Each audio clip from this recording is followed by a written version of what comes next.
শ্রী শ্রী চৈতন্য চরিতামৃতম মধ্যলীলা বিংশ পরিচ্ছেদ।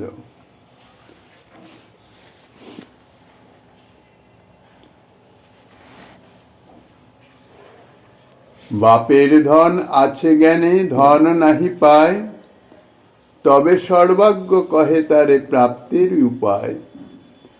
এই স্থানে আছে ধন, যদি দক্ষিণে খুদিবে ভীমরুল বা বরলি উঠিবে ধন না পাইবে।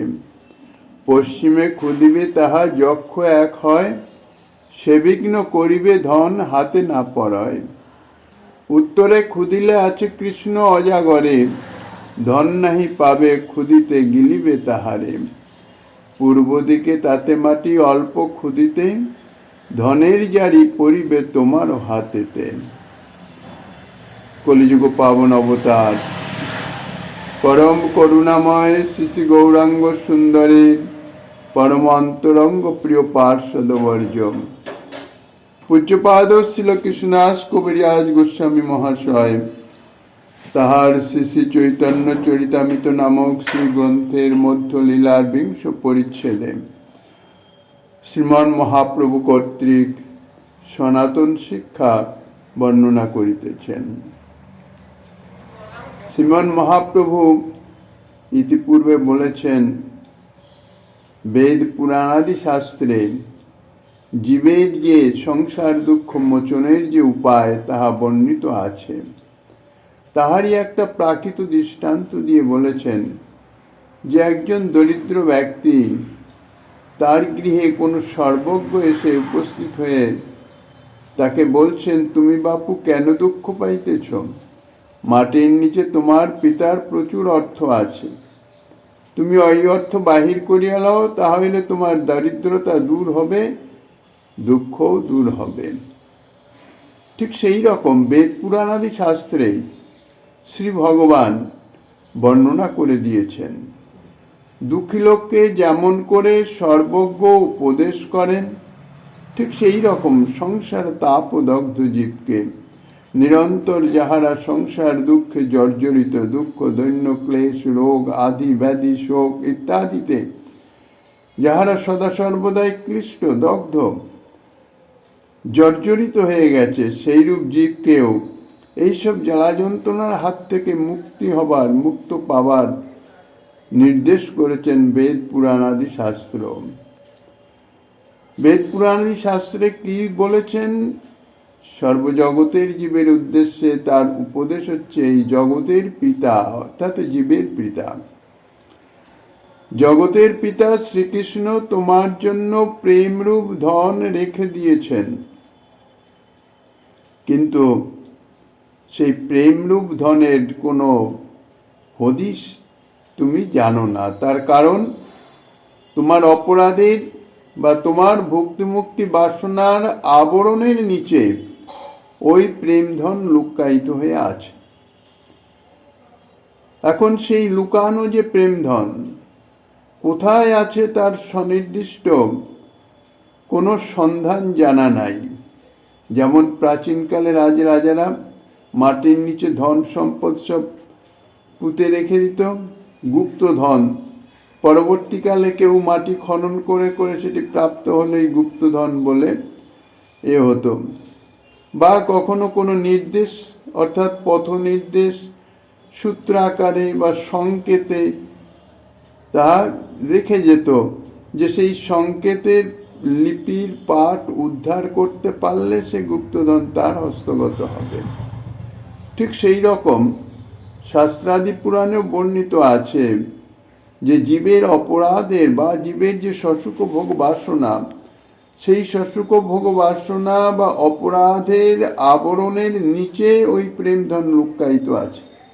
যে প্রেমধন ইতিপূর্বে বলা হয়েছে জীবের একমাত্র প্রয়োজনীয়, সর্ববিধ দুঃখ দূরীভূত করে জীবের যে সেই চিরন্তন আনন্দ প্রয়াসী অর্থাৎ আনন্দ প্রাপ্তির বাসনা চরিতার্থের নিমিত্ত একমাত্র প্রয়োজন হচ্ছে প্রেম। আর সেই প্রেম ধনে লুকায়িত আছে, সেই ধনের তুমি খোঁজ করো। সন্ধান করো, সন্ধান করে যদি তুমি সেই প্রেম ধন প্রাপ্ত হতে পারো, তাহলে তোমার সর্ববিধ দুঃখ, দুর্দশা, জ্বালা, যন্ত্রণা, সংসার দুঃখ অনাদিকাল থেকে যা তুমি ভোগ করিতেছ তাহা দূরীভূত হয়ে যাবে, এবং তোমার যে চিরন্তন আনন্দ প্রাপ্তির যে ইচ্ছা, আকাঙ্ক্ষা, তাহা চরিতার্থ হবে। প্রেমধন হারা হয়েছ বলেই জীবকে দরিদ্রের সঙ্গে তুলনা করেছেন। এখন সর্বজ্ঞের বাক্যানুসারে ধনই যেমন প্রাপ্য বস্তু, সেই রকম অর্থাৎ ধন প্রাপ্ত হলেই দারিদ্রতা দূর হবে, দারিদ্রতা দূর হলে তার সর্ববিধ যে অভাব, অনটন, জ্বালা, যন্ত্রণা তাহা দূরীভূত হয়ে যাবে। ঠিক সেই রকম শাস্ত্রবাক্য অনুসারেও শ্রীকৃষ্ণই হচ্ছে প্রাপ্য বস্তু।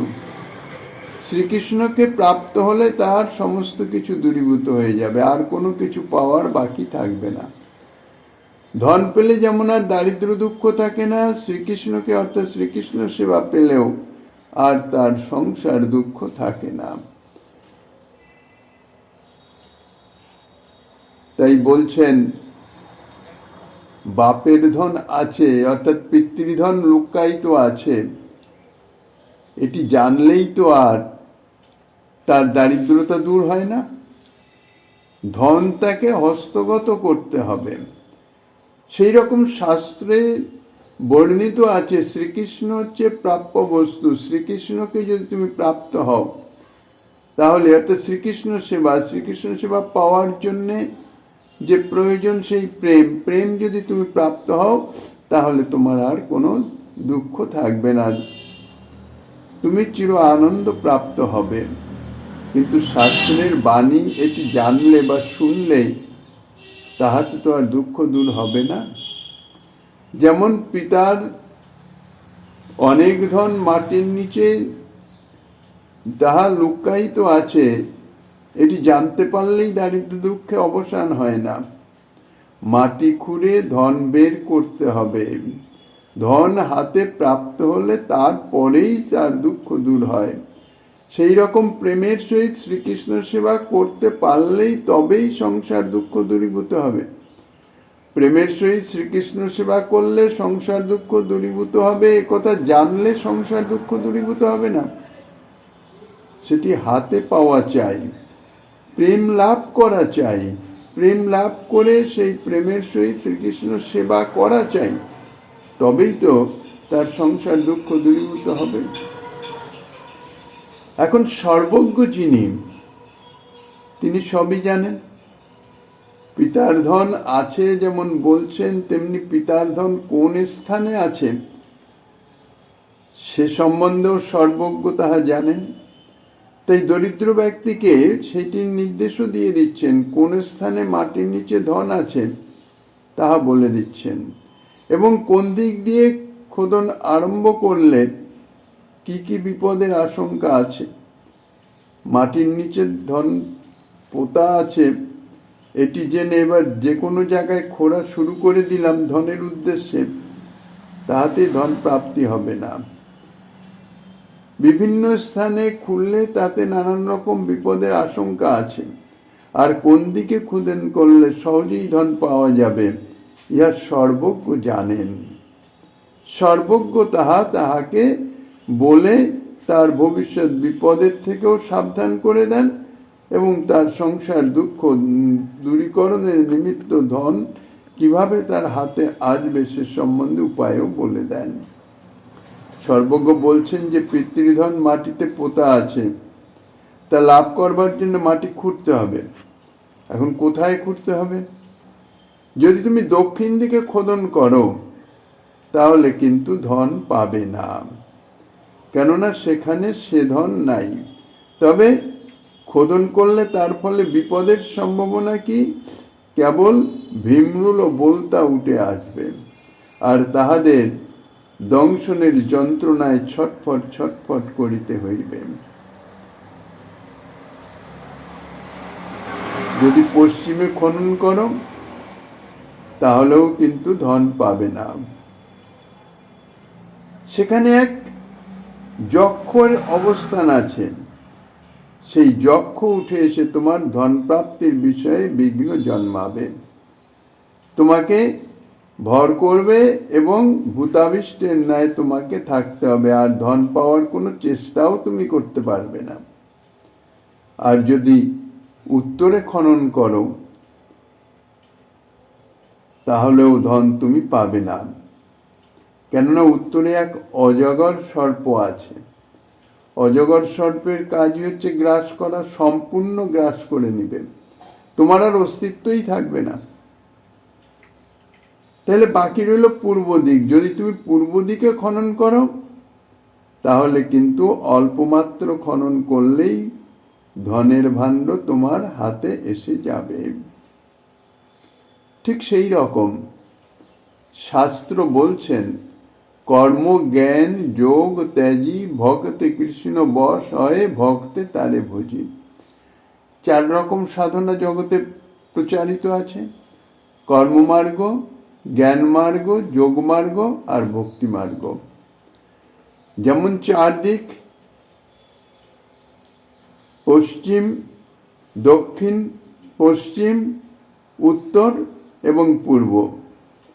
কোন দিকে কি বিপদ আছে আর কোন দিকে তোমার প্রাপ্তব্য বস্তু পাওয়া যাবে, অর্থাৎ তুমি যা চাও তা পাবে, সে সম্বন্ধে সর্বজ্ঞ যেমন সেই দরিদ্র ব্যক্তিকে নির্দেশ করেছেন, শাস্ত্রেও সেই রকম নির্দেশ করে দিয়েছেন। এই যে 4 রকমের সাধন পথ, কর্মজ্ঞান যোগ এবং ভক্তি, তা কর্মজ্ঞান এবং যোগ এই 3টি পরিত্যাগ করে যদি ভক্তিমার্গ অবলম্বন করো তাহলে ভক্তি মার্গে ভক্তে কৃষ্ণ বশ হয় ভক্তে তারে ভজি। এই যে উদাহরণ দিয়েছেন, দক্ষিণ পশ্চিম উত্তর দিক ত্যাগ করে পূর্ব দিকে খনন করলেই ধন পাবে, শাস্ত্রেও ঠিক সেই কথা বলছেন, কর্মজ্ঞান যোগ ত্যাগ করে ভক্তির সাধন করলেই সহজে কৃষ্ণ সেবা পাওয়া যাবে। সর্বজ্ঞ নির্দেশ দিয়েছেন, দক্ষিণ দিকে খনন করলে ভীমরুল বলতা উঠবে। এই দক্ষিণ দিকে খননটি হচ্ছে কর্মমার্গ অবলম্বনের ন্যায়। যদি কর্মমার্গ অবলম্বন করা যায়, শাস্ত্রে বহুবিধ কর্মের কথা বর্ণিত আছে, এই কর্ম করলে এই ফল লাভ করবে, এই কর্ম করলে এই ফল লাভ করবে, সমস্তই হচ্ছে সসুখ ভোগবাসনা নিবৃত্তির নিমিত্ত। তো সেই রকম কর্মমার্গের সাধন করলেও স্বর্গাদি ভোগময় ধাম প্রাপ্ত হবে। আর প্রকৃত যে প্রেম ধন তার কোনো সন্ধানই পাবে না।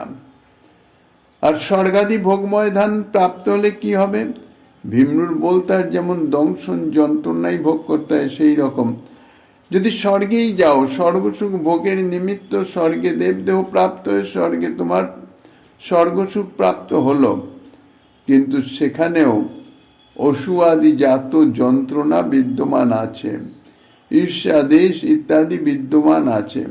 আর সেই যন্ত্রণা তা ভীমরুল ও বলতার দংশনের ন্যায় কষ্টদায়ক। আর পুণ্য ক্ষয় হলে তো আর কথাই নেই, স্বর্গ থেকে চ্যুত হয়ে আবার যে স্থানে সে স্থানে উপস্থিত হতে হবে। অর্থাৎ যে দুঃখ সেই দুঃখ, স্বর্গে গেলেও সুখের মধ্যেও সে দুঃখ ভোগ করতে হবে, আর যতটুকু স্বর্গসুখ সেটুকু প্রাপ্তি শেষ হয়ে গেলে তারপরে আবার সেই চিরাচরিত দুঃখ। পশ্চিম দিকের যেমন যক্ষের কথা বলছে, সেটা হচ্ছে জ্ঞানমার্গের সাধন। যদি জ্ঞানমার্গের সাধন করো তাহলে অহং ব্রহ্মাস্মি, অর্থাৎ আমি ব্রহ্ম, এই যে অভিনিবেশ এসে যাবে, যক্ষাবিষ্ট অর্থাৎ ভূতাবিষ্টের ন্যায় নির্বিশেষ ব্রহ্ম প্রাপ্ত হয়ে যাবে। ভূতাবিষ্ট লোক যেমন নিজের স্বরূপ ভুলে যায়, তেমনি জ্ঞানমার্গের সাধনা করে ব্রহ্মে লীন হয়ে গেলে নিজের অস্তিত্বই বিলীন হয়ে যাবে। নির্বিশেষ ব্রহ্মপ্রাপ্ত জীবও স্বীয় স্বরূপ ভুলে যায়, শুধু এক নিরবিচ্ছিন্ন ব্রহ্মানন্দের অনুভূতিটুকু থাকে, নিজের স্বরূপেরও কোনো অনুসন্ধান বা স্মৃতি থাকে না। আর ভগবৎ সম্বন্ধে ব্রহ্ম সম্বন্ধেও তদ্জাতীয় কোনো রকমের স্মৃতি আর আসে না। সুতরাং প্রেম প্রাপ্তির চেষ্টাও সেই জীব আর করতে পারে না। প্রেম প্রাপ্তি তো কার কথা, অন্য কোনো কিছুরই কোনো চেষ্টা করবার তার আর সামর্থ্য থাকে না। এক শুধু নিরবিচ্ছিন্ন আনন্দের অনুভব, নিরবিচ্ছিন্নভাবে বৈচিত্র্যহীনভাবে একভাবে চলতে থাকবে। কাজেই নির্বিশেষ ব্রহ্মপ্রাপ্ত অর্থাৎ সেই ভূতাবিষ্ট মানে যক্ষাবিষ্ট সেই রকম অবস্থা হয়ে যাবে জ্ঞান মার্গের সাধন করলে। আর যদি উত্তর দিকে খনন করো, সেখানে বলেছে এক কৃষ্ণ সর্প অজগর আছে, আর অজগরের কাজই হচ্ছে গ্রাস করা। ঠিক সেই রকম যোগ মার্গের সাধনায় তোমার কি হবে? অনিমাদি অষ্টসিদ্ধি লাভ হবে। এই অষ্টসিদ্ধি হচ্ছে অজাগরের মতন। এই নানা প্রকার সিদ্ধি তোমাকে এমনভাবে গ্রাস করে নেবে যে তোমার আর নিজের স্বরূপ স্ফূর্তির জন্য কোনো চেষ্টাও তুমি করতে পারবে না। এই ঋদ্ধি সিদ্ধি ইত্যাদি মোহে প্রলোভনে তুমি সেই দিকেই চলে যাবে। তোমার নিজের আর স্বরূপের স্মৃতি ইত্যাদি কিছু থাকবেও না, আর তা আসবেও না। কাজেই তোমার পক্ষে কৃষ্ণ সেবা প্রাপ্তি তাহা অসম্ভব হয়ে যাবে।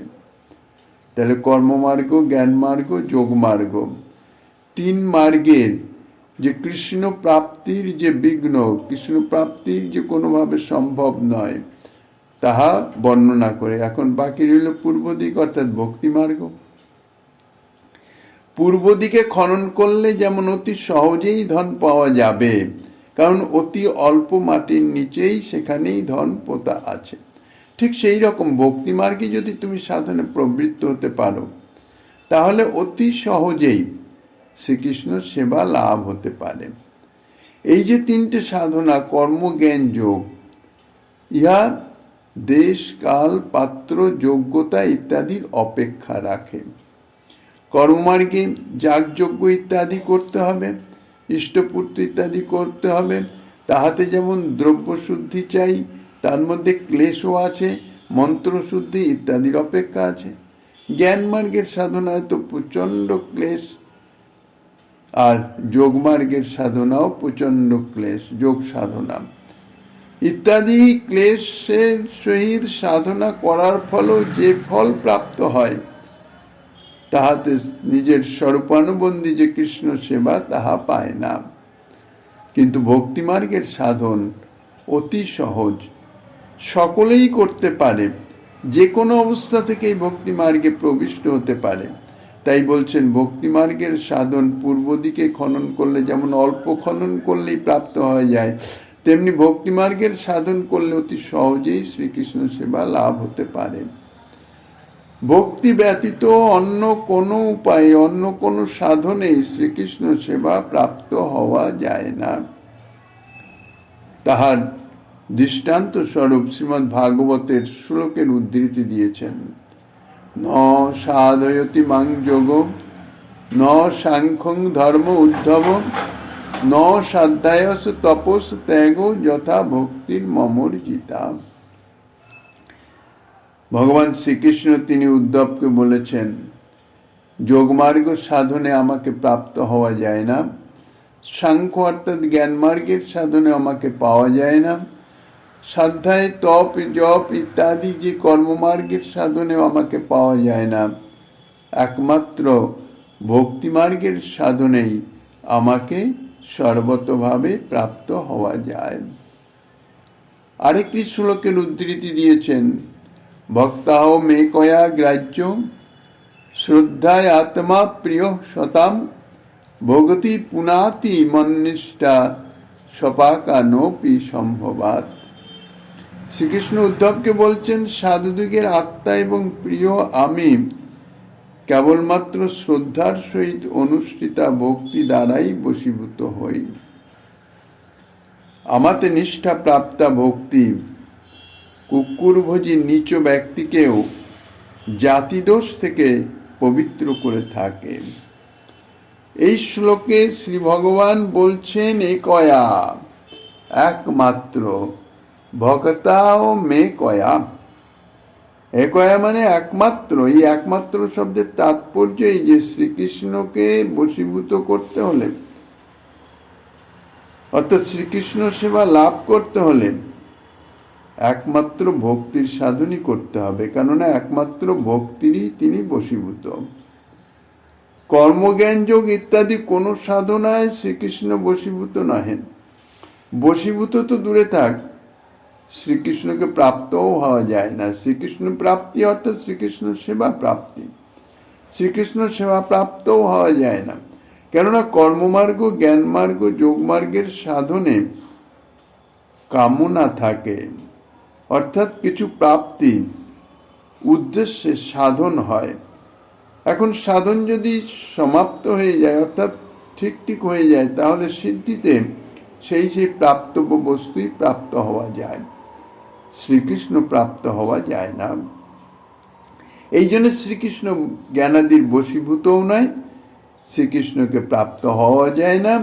যে উদ্দেশ্যে, অর্থাৎ যে সাধনের যে ফল শাস্ত্রে বর্ণিত আছে, সেই ফল শ্রীকৃষ্ণ প্রদান করে দেন। শ্রুতিমাতা বলেছেন, ভক্তিরেব এনং নয়তি, ভক্তিরেব এনং দর্শয়তি, ভক্তিবশ পুরুষ ভক্তিরেব ভূয়সী।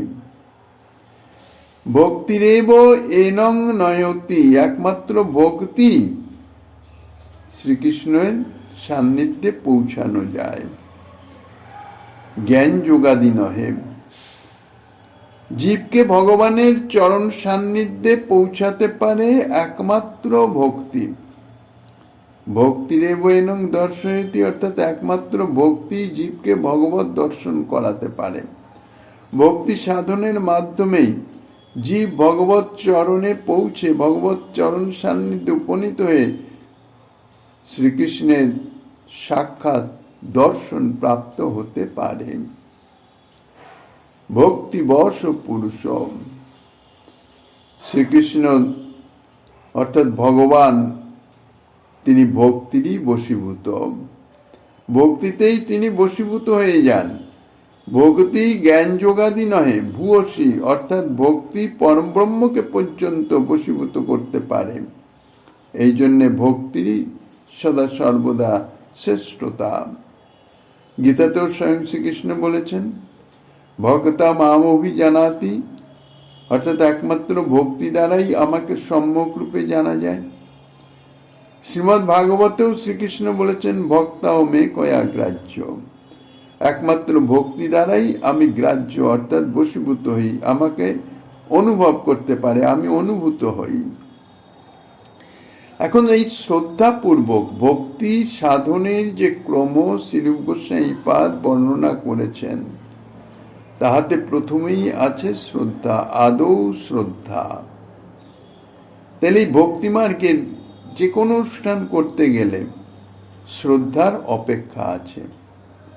কেননা অনাদিকাল থেকে চিত্তের যে মলিনতা, কলুষতা, শশুক ভোগ বাসনা, যাহা সংসার দুঃখের কারণ, যাহা জন্ম মৃত্যু ইত্যাদির কারণ, সেই যে চিত্তের মলিনতা, সেই মলিনতা দূরীভূত করতে হলে অত্যন্ত শ্রদ্ধা সহকারে ভক্তি অঙ্গের অনুষ্ঠান করতে হবে, ভক্তি অঙ্গ যাজন করতে হবে, সাধন করতে হবে। এখন এই যে শ্রদ্ধা, প্রাথমিক অবস্থায় যদিও যথার্থ শ্রদ্ধা তার জাত হয় না, কেন চিত্তের কলুষতা আছে, বিশুদ্ধ শ্রদ্ধা জাত হয় না। কিন্তু কোমল শ্রদ্ধা যেটি, অর্থাৎ সাধুগুরু বৈষ্ণবের মুখে শ্রবণ করে শ্রীকৃষ্ণ ভজন করা একান্ত কর্তব্য, শ্রীকৃষ্ণ ভজন করলেই সংসার দুঃখের নিবৃত্তি হবে। প্রাথমিক অবস্থায় এই সংসারের জ্বালা যন্ত্রণা ইত্যাদি থেকে মুক্ত হওয়ার জন্য, নিবৃত্ত হওয়ার জন্যেই শ্রীকৃষ্ণ ভজনে অর্থাৎ ভক্তি সাধনের জন্যে মনে আকাঙ্ক্ষা জাগে, অর্থাৎ শ্রদ্ধা জাগে। সেটি হচ্ছে কোমল শ্রদ্ধা। যদি ঠিক সাধুগুরু বৈষ্ণব শাস্ত্র ইত্যাদির নির্দেশ মতো সে ভক্তি সাধনে প্রবৃত্ত হতে পারে এই শ্রদ্ধা নিয়েই, তাহলে কি হবে, ধীরে ধীরে তার চিত্তের মলিনতা অর্থাৎ শশুক বাসনা, যেটি অনাদিকাল থেকে চিত্তদর্পণকে একেবারে কলুষিত করে রেখেছে, তাহা ধীরে ধীরে মার্জিত হতে থাকবে, পরিষ্কৃত হতে থাকবে। যতই চিত্ত পরিষ্কৃত হতে থাকবে, তত এই যে শ্রদ্ধা, যে অবস্থা নিয়ে ভজন অর্থাৎ ভক্তি মার্গের সাধন শুরু করেছে, সেই শ্রদ্ধা ধীরে ধীরে তত দৃঢ় হতে থাকবে। দৃঢ় হতে হতে যখন চিত্তদর্পণটি মোটামুটি একটু পরিষ্কার হয়ে যাবে, চিত্তকে দর্পণের সঙ্গে তুলনা দেওয়া হয়েছে। তার কারণ হচ্ছে দর্পণের সম্মুখে যাহা থাকে তাহাই দর্পণে প্রতিবিম্বিত হয়, দর্পণে তাহাই দেখা যায়। তো দর্পণ যদি একদম কোনো ময়লায় আবরিত থাকে, তাহলে তার এই যে প্রতিবিম্বি দেখানোর যে শক্তি সেটি থাকে না। তো চিত্তদর্পণ কামনা কলুষাতে এমনভাবে মলিন হয়ে আছে যে তার সম্মুখে অর্থাৎ শ্রী ভগবানকে, শ্রীকৃষ্ণকে প্রতিবিম্বিত করার, দেখাবার সামর্থ্য তার নাই। এখন এটি যত মার্জিত হতে থাকে ভক্তি সাধনা করতে করতে, ভক্তি সাধনা অর্থাৎ মার্জন, দর্পণকে যেমন মার্জন করতে করতে তার উপরের ময়লাটি দূরীভূত হয়ে যাবে, যেরম যেরম দূরীভূত হতে থাকে তেরম তেরম প্রতিবিম্বিত হতে থাকে, ঠিক সেই রকম চিত্ত দর্পণম ধীরে ধীরে ধীরে ধীরে যত মলিনতা দূরীভূত হতে থাকবে, তত তার শ্রীকৃষ্ণের যে অনুভূতি সেটি প্রাপ্ত হতে থাকবে। আর যত অনুভূতি প্রাপ্ত হতে থাকবে তত তার শ্রদ্ধা গাঢ় হবে, আর যত শ্রদ্ধা গাঢ় হবে তত ভক্তির অনুষ্ঠান আরো দৃঢ় হবে। তখন ধীরে ধীরে চিত্তে ভক্তির উদয় হবে। আর ভক্তি গাঢ় হলেই অর্থাৎ চিত্ত পরিপূর্ণরূপে শুদ্ধ হলেই, চিত্ত শুদ্ধটাই হচ্ছে অনর্থ নিবৃত্তি।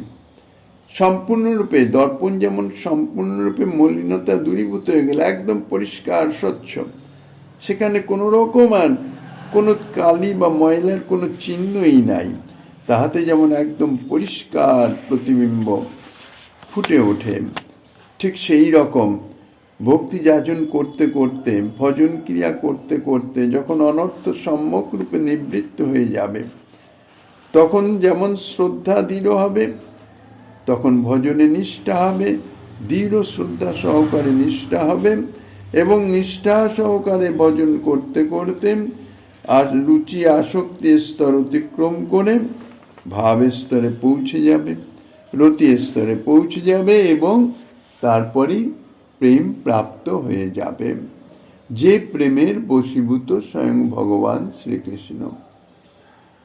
কর্মমার্গের সাধনে স্বর্গাদি ভোগলোক পাওয়া যেতে পারে, জ্ঞান মার্গের সাধনে নির্বিশেষ ব্রহ্মের সহিত তারাত্ম্য লাভ হতে পারে, কিন্তু শ্রীকৃষ্ণকে আপন রূপে, শ্রীকৃষ্ণ আমার, এইভাবে কখনো পাওয়া যাবে না।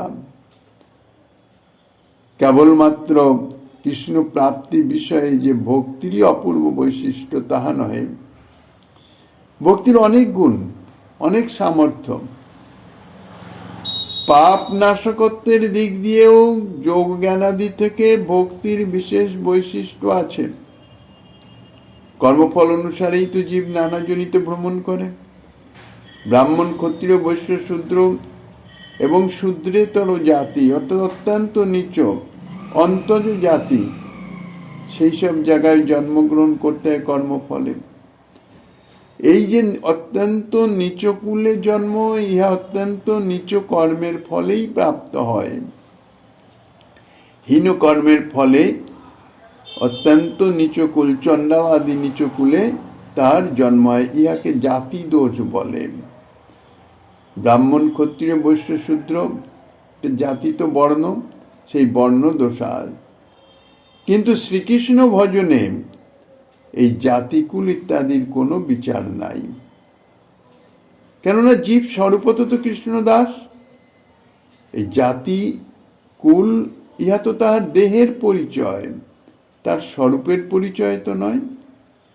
স্বরূপত সর্বজীবী, সে ব্রাহ্মণ হোক, ক্ষত্রিয় হোক, বৈশ্য হোক, শূদ্র হোক বা চণ্ডালী হোক, সকল জীবই স্বরূপত কৃষ্ণ দাস, নিত্য কৃষ্ণ দাস। কাজেই দাসের অধিকার প্রভুর সেবা, এটা তার চিরন্তনী অধিকার। এই অধিকার থেকে তো কেউ তাকে বঞ্চিত করতে পারবে না। কেননা সে নিত্য দাস, তাই তার অধিকারও নিত্য বিদ্যমান, নিত্য বর্তমান। কাজেই কোনো অবস্থাতেই তাকে কৃষ্ণ ভজন থেকে বাধিত করতে পারে না। তাই সে যে জাতিতেই, যে কুলেই জন্মগ্রহণ করুক না কেন। তাই চণ্ডালেরও শ্রীকৃষ্ণ ভজনের স্বরূপগত অধিকার আছে। কোনো ভাগ্যে কোনো এতাদৃশ চণ্ডাল অন্তর্জাতি, যার কার্য হচ্ছে অত্যন্ত নিচ কার্য, সেও যদি কোনো ভাগ্যে কোনো সাধু মহাত্মার প্রভাবে বা পূর্ব জন্মের কোনো একটু সংস্কারের প্রভাবে শ্রীকৃষ্ণ ভজনে রত হয়ে যায়, আর শ্রীকৃষ্ণে যদি তার ভক্তি অনর্থ নিবৃত্তি হয়ে নিষ্ঠাপ্রাপ্ত হয়ে যায়, তাহলে যে হীন কর্মের ফলে সপজকুলে তার জন্ম হয়েছে, কর্মফলেই তো জন্ম অর্থাৎ দেহ লাভ হয়, যে হীনকর্ম পাপ কর্মের ফলে তার এই চণ্ডালের কুলে জন্ম হয়েছে, সেই কর্ম নাশ হয়ে যায়। ভক্তির প্রভাবে তার সেই হীনকর্ম জনিত যে দোষ, যাকে জাতি দোষ বলা হয়, তার সমূলে বিনষ্ট হয়ে যায়। তা নাহলে যতদিন দেহ থাকবে ততদিন সেই জাতি দোষ বিদ্যমান থাকে। কিন্তু ভক্তির প্রভাবে সেই হীনকর্মজনিত দোষ সমূলে বিনষ্ট হয়ে যায়। বাহ্যিকভাবে তিনি হয়তো সেই দেহেই বিদ্যমান আছেন, কিন্তু তার সেই দাতি দোষ আর নাই, তিনি পরম পবিত্র হয়ে গেছেন। এমনকি ভক্তির প্রভাবে তিনি অপরকেও পবিত্র করতে সামর্থ্য রাখেন, শক্তি রাখেন। কারণ ঐকান্তিকী ভক্তি সপজকেও তার জাতিদোষ থেকে মুক্ত করে, জাতিদোষ বিনষ্ট করে তাকে পবিত্র করে দিয়েছেন। তাই একমাত্র ভক্তির মাধ্যমে, ভক্তি সাধনের মাধ্যমে শ্রীকৃষ্ণ বা শ্রীকৃষ্ণ সেবা প্রাপ্ত হওয়া যায়। যথা ভক্তির মমর্জিতা, এই বাক্যেও তার জাজ্জল্যমান প্রমাণ দিয়েছেন। অতএব ভক্তি কৃষ্ণ প্রাপ্তির উপায় অভিধেয় বলি তার সর্বশাস্ত্রে গায়। অতএব কৃষ্ণ প্রাপ্তির একমাত্র উপায় হইতেছে ভক্তি। আর এই ভক্তি একে শাস্ত্রে অভিধেয় বলে সম্বোধিত করেছেন। ধন পাইলে জইছে সুখ ভোগ ফল পায়, সুখভোগ হইতে দুঃখ আপনি পলায়। তৈছে ভক্তি ফলে কৃষ্ণে প্রেম উপজায়, প্রেমে কৃষ্ণের স্বাদ হইলে ভবনাশ পায়। ধন পেলে যেমন তার দারিদ্রতা দুঃখ দূরীভূত হয়ে যায়, সে জাগতিক অর্থাৎ সাংসারিক সুখ ভোগ করে, আর জাগতিক দুঃখ তার থাকে না। সুখভোগ পাওয়া গেলে আনুষঙ্গিকভাবে আপনা আপনি দারিদ্র দুঃখ দূরীভূত হয়ে যায়। সুখের জন্যে ধন প্রাপ্তি, ধন প্রাপ্তি হলেই সুখপ্রাপ্তি হলো, আর যেখানেই সুখপ্রাপ্তি হয়ে গেল তখন তো দুঃখ, দারিদ্র দুঃখ তার আগেই সরে পড়ে। যেমন কোনো অন্ধকার ঘরে একটি আলো আনলেই অন্ধকারকে সরে যেতে বলতে হয় না, আপনা আপনি অন্ধকার দূরীভূত হয়ে যায়, চলে যায়। ঠিক সেই রকম স্বতন্ত্রভাবে দুঃখ দূর করবার জন্য কোনো চেষ্টাই করতে হয় না। সেই রকম সাধন ভক্তির ফলেই প্রেম প্রাপ্ত হওয়া যায়। আর প্রেমের সঙ্গে কৃষ্ণ সেবা করতে পারলেই কৃষ্ণ মাধুর্য আদি আস্বাদনের সুখ অর্থাৎ আনন্দ পাওয়া যায়। তখন আপনা আপনি স্বতন্ত্রভাবে আর কোনো চেষ্টা করতে হয় না। চেষ্টা ব্যতীতই জীবের সংসার দুঃখ আপনা আপনি আনুষঙ্গিকভাবে অন্তরিত হয়ে যায়। অর্থাৎ সেই সুখাস্বাদন, কৃষ্ণ মাধুর্য আস্বাদনের আগেই তার সংসার দুঃখ কোথায় অন্তরিত হয়ে যায়। দারিদ্রনাশ ভবক্ষয় প্রেমের ফল নয়, ভোগ প্রেম সুখ মুখ্য প্রয়োজন হয়। এই যে দারিদ্রনাশ ধন প্রাপ্তির মুখ্য ফল নয়, এ আনুষঙ্গিক ফল। ঠিক সেই রকম ভবক্ষয় অর্থাৎ সংসার দুঃখ নিবৃত্তি, ইহা প্রেম লাভের মুখ্য ফল নয়। প্রেম লাভ করলে সংসার দুঃখ নিবৃত্তি হবে। সংসার দুঃখ নিবৃত্তির জন্য আমি ভক্তি সাধনা করে প্রেম লাভ করব, এটা প্রেমের ফল নয়। এটা তো প্রেমের আনুষাঙ্গিক ফল। আলো আসলেই যেমন অন্ধকার দূরীভূত হয়ে যায়, চতুর্দিকে প্রকাশ পরিষ্কার দেখা যায়, আর সেই প্রকাশে সে নানাবিধ কর্ম করতে পারে, সমস্ত কিছু দেখতে পারে, তার যা কর্ম সে করতে পারে, যেটি অন্ধকারে সম্ভব ছিল না। তো সেই রকম প্রেম লাভের মুখ্য ফল হচ্ছে প্রেম সুখ, অর্থাৎ প্রেমে শ্রীকৃষ্ণ সেবা। সংসার দুঃখ নাশ এটি প্রেমের মুখ্য ফল নয়, এটা আনুষাঙ্গিক ফল। তার জন্য কোনো চেষ্টাই নাই। প্রেম লাভ হওয়ার পূর্বেই সংসার দুঃখ কোথায় চলে গেছে, অর্থাৎ অন্তরিত হয়ে গেছে। আলোর আভাস আসতেই যেমন অন্ধকার দূরীভূত হয়ে যায়, ঠিক সেই রকম। তাই জীবের পক্ষে প্রেমই হচ্ছে মুখ্য প্রয়োজন। দারিদ্র্যনাশ ও ভবক্ষয় যেমন যথাক্রমে ধন প্রাপ্তি ও প্রেম প্রাপ্তির মুখ্য ফল নয়, সুখভোগ অর্থাৎ ধন প্রাপ্তির মুখ্য ফল হচ্ছে সুখভোগ, দারিদ্র্যনাশ নয়, তেমনি প্রেম প্রাপ্তিরও মুখ্য ফল হইতেছে প্রেম সুখ অনুভব, অর্থাৎ প্রেমে শ্রীকৃষ্ণ সেবা সুখ অনুভব করা। বেদে শাস্ত্রে কহে সম্বন্ধ অবিধেয় প্রয়োজন, কৃষ্ণ কৃষ্ণ ভক্তি প্রেম তিন মহাধন। বেদাদি সকল শাস্ত্রে কৃষ্ণ মুখ্য সম্বন্ধ, তার জ্ঞানে আনুষঙ্গে যায় মায়া বন্ধ। সমস্ত শাস্ত্র ইত্যাদিতে যা বলেছেন সম্বন্ধ অবিধেয় এবং প্রয়োজন তত্ত্ব সম্বন্ধে, তারই সারমর্ম পুনরায় আবার উল্লেখ করছেন যে বেদশাস্ত্র বেদাদি সমস্ত শাস্ত্রের সারমর্ম হচ্ছে যত যত কথা বলেছেন তার মর্ম হচ্ছে শ্রীকৃষ্ণই হচ্ছেন সম্বন্ধ অর্থাৎ প্রতিপাদ্য বস্তু, আর কৃষ্ণ ভক্তি হচ্ছে জীবের অভিধেয় অর্থাৎ শাস্ত্রবিহিত কর্তব্য, একমাত্র কর্তব্য, আর প্রেমই হচ্ছে জীবের মুখ্য প্রয়োজন, একমাত্র প্রয়োজন। প্রেম প্রাপ্ত হলেই তার সমস্ত কিছু পাওয়া হয়ে যাবে। এই তিনটি বস্তুই হচ্ছে জীবের পক্ষে মহামূল্য ধন স্বরূপ। কৃষ্ণ মুখ্য সম্বন্ধ, কোন কোন শাস্ত্রে কৃষ্ণ ব্যতীত অন্যান্য ভগবৎ স্বরূপের কথাও আছে, থাকলেও শাস্ত্রসমূহের মুখ্য প্রতিপাদ্য বিষয় হচ্ছেন শ্রীকৃষ্ণই। এই উক্তির প্রমাণ রূপে একটি শ্লোকের উদ্ধৃতি দিয়েছেন ভক্তি রসামৃত সিন্ধুতে।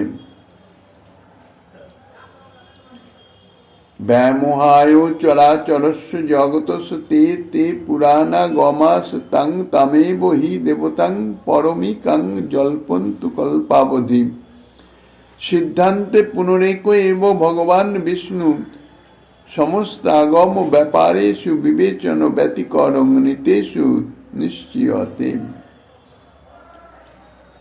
সেই পুরাণ এবং আগমাদি অর্থাৎ তন্ত্রদায়ী শাস্ত্র যাহারা পুরাণাদির সম্যক বিচার করতে সমর্থ নহেন, সেই সমস্ত চরাচর জগৎবাসী লোকদিগকে বিশেষ রূপে মোহিত করবার নিমিত্ত কল্পকাল পর্যন্ত সেই দেবতাকে শ্রেষ্ঠ বলে থাকেন, তাহারা বলুন।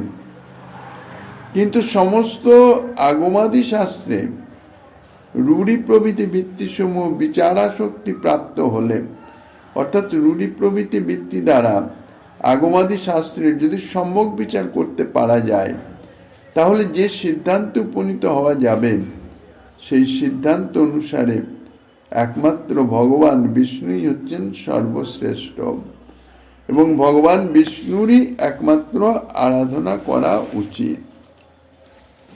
পদ্মপুরাণ উত্তরখণ্ডের এই শ্লোক থেকে জানা যায়, যাতে এই লোক সৃষ্টি উত্তরোত্তর বৃদ্ধি পেতে পারে সেই উদ্দেশ্যেই জীব সমূহকে মুক্ত করবার জন্যেই সকল্পিত আগমাদি শাস্ত্র প্রণয়নের জন্যে স্বয়ং ভগবান শ্রীকৃষ্ণই শ্রী শিবকে আদেশ করেছিলেন। এই আগমাদি শাস্ত্র অর্থাৎ তন্ত্রোক্ত যাহা কিছু সব মহাদেব প্রকাশ করেছেন, কেননা জীব সমূহকে মুক্ত করে, যাতে এই সৃষ্টি কার্যটি অর্থাৎ সৃষ্টিটি চলতে থাকে, সৃষ্টি উত্তরোত্তর বৃদ্ধি প্রাপ্ত হতে থাকে। কেননা সৃষ্টি যদি বৃদ্ধিপ্রাপ্ত না হয়, সকলেই ভক্তি সাধনা করে যদি সব ভগবত ধামে পৌঁছে যায়, তাহলে তো এই ব্রহ্মাণ্ড অর্থাৎ জীব, এই যে মায়া শক্তির যে কার্য, এগুলি আর থাকে না, নিরর্থক হয়ে যায়। কিন্তু ভগবানের সবই তো চিরন্তনী সত্য, অনন্ত জীব স্বরূপেও তো ভগবান তিনি লীলাই করেন। সুতরাং আগমাদি শাস্ত্রে যে কৃষ্ণ ব্যতীত অন্য দেবতাকে পরতত্ত্ব বলে উল্লেখ করেছেন, কেউ শক্তিকে বলেছেন, কেউ শিবকে বলেছেন, কেউ গণপতিকে বলেছেন, কেউ সূর্যকে বলেছেন, এরকম বিভিন্ন বিভিন্ন, তাহা যে কেবল সাধারণ লোককে মোহিত করবার নিমিত্তই, তাহা সহজেই বোঝা যায়। সেই সমস্ত শাস্ত্র, আগমাদি শাস্ত্র যদি বিশেষভাবে বিচার বিশ্লেষণ করা যায়, অর্থাৎ তার মর্মার্থ যদি বিচার বিশ্লেষণ করে অনুভব করা যায়, তাহলে কিন্তু সমস্ত শাস্ত্রেরই একই কথা, মূলে ভগবান শ্রীকৃষ্ণ। যাহারা সমস্ত শাস্ত্রবাণীর, বিশেষত প্রামাণ্য শাস্ত্রোক্তি সমূহের সমন্বয় রক্ষা বিচার করতে প্রবৃত্ত হন, তাহারা আগমাদির যে কল্পিত বাক্য, তাহারা বুঝতে পারবেন, তাহাতে তাহারা মুগ্ধ হবেন না। তাই বলা হয়েছেন ব্যামোহায় চরাচরস্য, যাহারা শাস্ত্রসমূহের সম্যক বিচারে অসমর্থ, শাস্ত্রের শব্দগত অর্থ তাহাই তারা গ্রহণ করতে পারেন, মর্মার্থ গ্রহণের সমর্থ নয়, সে সমস্ত লোকদিগকে বিশেষ মোহিত করবার নিমিত্ত, মোহিত করবার উদ্দেশ্য আর কিছু নাই, সৃষ্টিবৃদ্ধি। সৃষ্টিবৃদ্ধির আদির উদ্দেশ্যে তাহাদিগকে সংসার চক্রে রেখে অবস্থান করিয়ে, তার জন্যেই বিভিন্ন পুরাণ আগমাদি শাস্ত্র যে যে দেবতার প্রাধান্য কীর্তন করেছেন, অষ্টাদশ পুরাণের বিভিন্ন পুরাণে বিভিন্ন দেবতাকেই মুখ্য করেছেন। কল্পাবধি অর্থাৎ একবার দুইবার নয়, এক যুগ দুই যুগ নয়, কল্পকাল পর্যন্ত, ব্রহ্মার এক দিবস পর্যন্ত তে পুরাণ আগমা, সেই সমস্ত পুরাণ আগমাদি তাং তামে বহি দেবতাং, অর্থাৎ সেই দেবতাকেই শ্রেষ্ঠ বা পরতত্ত্ব বলে বর্ণনা করিতেছে, তাহা করুক, তাহাতে কোনো ক্ষতিই নাই। কারণ যাহারা ভক্তি মুক্তি বাসনাদি ত্যাগ করতে ইচ্ছুক নয়, তাদের তো সেগুলি প্রাপ্তি হতে হবে, তাহারা তো সেই উদ্দেশ্যেই সাধন ভজন করবে, কেননা ভক্তি মুক্তি কামনা তাদের হৃদয়, সেটাই তাদের পাওয়ার ইচ্ছা, তাদের তো সেগুলি পাওয়ার রাস্তা বলে দিতে হবে। যারা শাস্ত্রাদির নিরপেক্ষ বিচার না করে নিজেদের ভক্তি মুক্তি বাসনার অনুকূল অর্থ খুঁজে বেড়ায়, তৎসমস্ত পুরাণ আগম শাস্ত্র ইত্যাদি কেবলমাত্র তাহাদের নিকটেই আদরণীয় হবে, কেননা সেই সব শাস্ত্রে এই কর্ম করলে এই প্রাপ্ত হবে, এই দেবতার আরাধনা করলে এই ফল পাওয়া যাবে ইত্যাদি সমস্ত বর্ণিত আছে। তৎসমস্ত বেদাগম প্রকটিত না হলেও তাহারা তাহাদের ভক্তি মুক্তি বাসনা ত্যাগ করিত না। সুতরাং সমস্ত পুরাণাগম তাহাদেরও অতিরিক্ত অনিষ্ট কিছু করতে পারে না, তাহাদের যে ভক্তি মুক্তি বাসনা সেটাই শুধু চরিতার্থ করে। যদি সেই শাস্ত্রবাণী তারা নাও পেত, তাহলে তাদের সে তো বাসনা যেত না, সেই বাসনা চরিতার্থের নিমিত্ত তাহারা নানাবিধ উপায়ে চেষ্টা করতেই থাকত। আর যাহারা শাস্ত্রের নিরপেক্ষ বিচারের পক্ষপাতী, যাহারা শশক বাসনা ত্যাগ করে জীবের স্বরূপানুবন্ধী কর্তব্য সাধনের যোগ্যতার জন্য লালায়িত, কিভাবে স্বরূপানুবন্ধী কর্তব্য অর্থাৎ সাধন সেবা আমি প্রাপ্ত হতে পারি, তার জন্য যোগ্য হতে পারি, সেই বাসনায় সেই চেষ্টায় যারা রত, তাদের নিকট এই সমস্ত শশভোগ ভোগ বাসনা চরিতার্থের নিমিত্ত যে সমস্ত শাস্ত্রবাণী আদি অর্থাৎ এই সমস্ত পুরাণাগম তাহাদের কোনো অনিষ্ট করতে পারবে না। কেননা এই সমস্ত শাস্ত্র তাদের নিকট আদরণীয় হবে না। তারা তো শশভোগ ভোগ বাসনা ত্যাগ করতে চান। তাই বলা হয়েছে যে সমস্ত পুরাণাগম যে দেবতাকে ইচ্ছা পরতত্ত্ব বলে কীর্তন করে করুক, তাতে ক্ষতি নাই।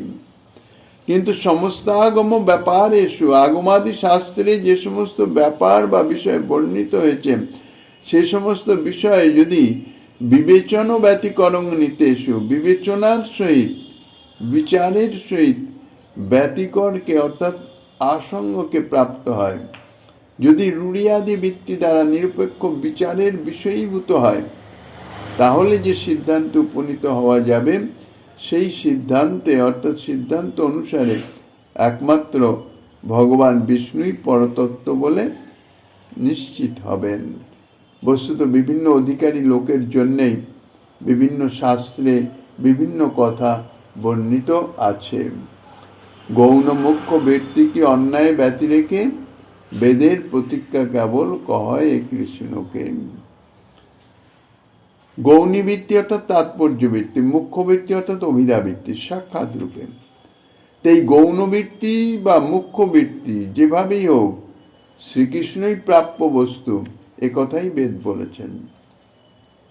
এখন প্রশ্ন হতে পারে, বেদাদি শাস্ত্রের স্বর্গাদিকেও তো সম্বন্ধ বলা হয়েছে। তার উত্তরে যে স্বর্গাদিকে যে স্থানে সম্বন্ধ বলা হয়েছে, সেই স্থানে উক্তির মর্ম পরম্পরাক্রমে শ্রীকৃষ্ণেই পর্যবসিত হবে। শ্রীমদ্ ভাগবত তাহাই বলছেন, বাসুদেব পরা বেদা বাসুদেব পরা মখা বাসুদেব পরা যোগা বাসুদেব পরা ক্রিয়া বাসুদেব পরং জ্ঞানং বাসুদেব পরং তপ বাসুদেব পর ধর্ম বাসুদেব পরা গতি। সকল বেদের তাৎপর্যই হইতেছে বাসুদেব। বেদে যে যজ্ঞের কথা বলা আছে, যজ্ঞেও তো বাসুদেব আরাধনার নিমিত্তই। এই জন্য যজ্ঞের তাৎপর্য হইতেছে বাসুদেব। যোগমার্গে যে প্রাণায়ামাদি ক্রিয়ার কথা বলা হয়েছে, প্রাণায়ামাদিও বাসুদেব প্রাপ্তির উপায় বিশেষ, সুতরাং উহার তাৎপর্য বাসুদেবই। ইত্যাদি সর্ববেদের যে তাৎপর্য, তা হইতেছে বাসুদেব। শ্রুতিও এই কথা বলেন, সর্ববেদ যৎ পদ মামনস্তি তপাংসি সর্বাণি চ যৎ বদন্তি যদিচ্ছন্ত ব্রহ্মচর্যং চরতি তত্তে পদং সংগ্রহেন বব্রহ্মমিত্যে তৎ। নচিকেতা ব্রহ্মতত্ত্ব জানবার জন্যে যখন ধর্মরাজের নিকট প্রকাশ করলেন, তখন ধর্মরাজ তাকে বলেছিলেন, সমস্ত বেদ যাকে প্রাপ্তব্য বলে উপদেশ করে, যাকে পাবার নিমিত্ত সর্বপ্রকার তপস্যা অনুষ্ঠিত হয়ে থাকে, যাকে পাওয়ার জন্য গুরুগৃহে বাসরূপ ব্রহ্মচর্য অনুষ্ঠিত হয়ে থাকে, সেই ব্রহ্মপদের কথা আমি তোমাকে সংক্ষেপে বলিতেছি। সেই ব্রহ্মই হইতেছে ওঙ্কার। সর্বোপনিষদ সার শ্রীমদ্ ভগবদ গীতা থেকেও জানা যায়, শ্রীকৃষ্ণই হচ্ছেন ওঙ্কার, শ্রীকৃষ্ণই পরব্রহ্ম। পিতামহস্য জগত মাতা ধাতা পিতামহ বেদং পবিত্র মঙ্কার ঋক সাম যজুরেব চ পরং ব্রহ্ম পরং ধাম। শ্রীকৃষ্ণের অর্জুনের প্রতি উক্তি। সুতরাং বেদাদি সমস্ত শাস্ত্রের প্রতিপাদ্য যে শ্রীকৃষ্ণ, শ্রুতিও তাহাই বলেছেন। গীতায়ও শ্রীকৃষ্ণ স্পষ্টভাবেই তাহা বলেছেন, বেদৈশ্চ সর্বৈরহমেব বেদ্যম। এইরূপে পরম্পরাক্রমে যে অর্থ নির্ণয়, তাকে বলে গৌণ বৃত্তি। স্তবাদিতে সাক্ষাৎ রূপে শ্রীকৃষ্ণকে সম্বন্ধ বলা হয়েছে, যেমন ঈশ্বর পরম কৃষ্ণ ব্রহ্মসংহিতাতে বলেছেন। এখানে শ্রীকৃষ্ণের পরমেশ্বরত্ব, সুতরাং প্রাপ্তত্ব পরম্পরাক্রমে নয়, ইহা শোনামাত্রই সাক্ষাৎ রূপে বোঝা যায় ঈশ্বর পরম কৃষ্ণ। এই রূপে যে অর্থবোধের রীতি, তা হচ্ছে মুখ্য বৃত্তি। অন্যয় অর্থাৎ বিধিবাক্য, যেমন মনমনা ভগবত ভক্ত মত যাচি মাং নমস্কুরু, আমাতে মন অর্পণ করো, আমার ভক্ত হও, আমার যাজন করো, আমাকে নমস্কার করো। এখানে শ্রীকৃষ্ণ সাক্ষাৎভাবে আদেশ করিতেছেন। ইহা হইতেছে অন্যয় বিধান, মানে সাক্ষাৎ কথা, সরাসরি। আর ব্যতিরেক বিধি হচ্ছে নিষেধ বাক্য, যেমন এটা করো না, ওটা করো না, সেটা করো না। আর বিধি বাক্য হচ্ছে যে এটা করো, এটা করো, এটা করো। নিষেধ বাক্য যেমন বলছেন, চারি বর্ণাশ্রমী যদি কৃষ্ণ নাহি ভজে, স্বধর্ম করিয়াও সে রৌরবে পরিমজে। অর্থাৎ শ্রীকৃষ্ণ ভজন না করলে যে রৌরব নরকে গতি হয়, তাই এখানে বলছেন। সুতরাং শ্রীকৃষ্ণ ভজন না করাটা নিষেধ করিতেছেন, অর্থাৎ শ্রীকৃষ্ণ ভজন না করে থেকো না, শ্রীকৃষ্ণ ভজন করো। শ্রীকৃষ্ণ ভজন সম্বন্ধে এই যে নিষেধাত্মক যে বাণী, তাই হচ্ছে ব্যতিরেক বিধি। সোজাসুজিভাবে ভজনের আদেশ দেওয়া হলো অন্যয় বিধি। আর ভজন না করলে যে কি হবে, অর্থাৎ প্রকারান্তরে ভজন করার আদেশ, তা হইতেছে ব্যতিরেক বিধি। ভজন না করলে অশেষ দুঃখে পড়তে হবে, সেটি জানিয়ে প্রকারান্তরে যে কৃষ্ণ ভজনের আদেশ দেওয়া, তা হচ্ছে ব্যতিরেক বিধি। এই পয়ের তাৎপর্য হচ্ছে যে কোনো স্থানে মুখ্য বৃত্তিতে, কোনো স্থানে গৌণীয়তার তাৎপর্য ভিত্তিতে, কোনো স্থানে অন্যায় বিধিতে, কোনো স্থানে ব্যতিরেক বিধিতে, যে স্থলে যে বৃত্তি বা যে বিধি প্রযোজ্য হোক না কেন, সে স্থলে তদনুসারে অর্থ করলে দেখা যাবে সর্ববিধভাবে বেদের প্রতিপাদ্য বিষয় কেবলমাত্র শ্রীকৃষ্ণ। এই উক্তির প্রমাণে শ্রীমদ্ ভাগবত থেকে একটি শ্লোকের উদ্ধৃতি দিয়েছেন। শ্রীমন্ মহাপ্রভু গিরিধারীর কৃপা হলে আগামী দিন আস্বাদনের বাসনা রেখে অদ্যকার শ্রী চৈতন্য